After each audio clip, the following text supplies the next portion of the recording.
హైదరాబాద్ లో metro phase 2ను Kishan Reddy అడ్డుకుంటున్నారని అన్నారు CM Revanth Reddy. తాను అడ్డుకుంటే మెట్రో ఆగదని అన్నారు కిషన్ రెడ్డి.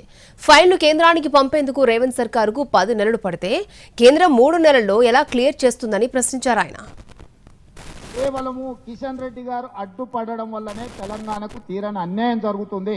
కిషన్ రెడ్డి గారికి చిత్తశుద్ధి ఉంటే అన్ని వివరాలు ఇచ్చినాం, అధికారులు కూడా కలిసి వచ్చిండ్రు. మళ్ళీ కావాలంటే నేనే స్వయంగా వచ్చి ప్రధానమంత్రి గారికి ఇచ్చిన వివరాలు అన్నిటిని కూడా డీటెయిల్ ప్రాజెక్టు రిపోర్ట్తో సహా నేను కిషన్ రెడ్డి గారికి ఇస్తా. ఎప్పటిలోగా తెలంగాణకి ఇవన్నీ అనుమతులు తెస్తాడో కిషన్ రెడ్డి గారు తెలంగాణ ప్రజలకు జవాబు చెప్పాలి. మీకు స్టేట్లోనే మీరు నిర్ణయం తీసుకున్న తర్వాత మీ క్యాబినెట్ అప్రూవల్ కావడానికి 10 నెలలు పడితే మీరు ఏ ప్రాతిపాదికన కేంద్ర ప్రభుత్వాన్ని రోజుల్లో క్యాబినెట్ అప్రూవల్ చేయలేదు, కిషన్ రెడ్డి అడ్డుకుండా మాట్లాడతారో గౌరవ ముఖ్యమంత్రి గారు చెప్పాల్సిన అవసరం ఉంది. కాబట్టి ఈ మెట్రో విషయంలో కూడా ఎక్కడ కూడా కేంద్ర ప్రభుత్వము ఏ రకంగా ఆలస్యం చేయడానికి అవకాశం లేదు.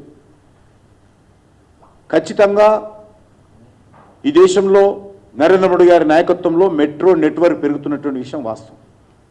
దానికి హైదరాబాదు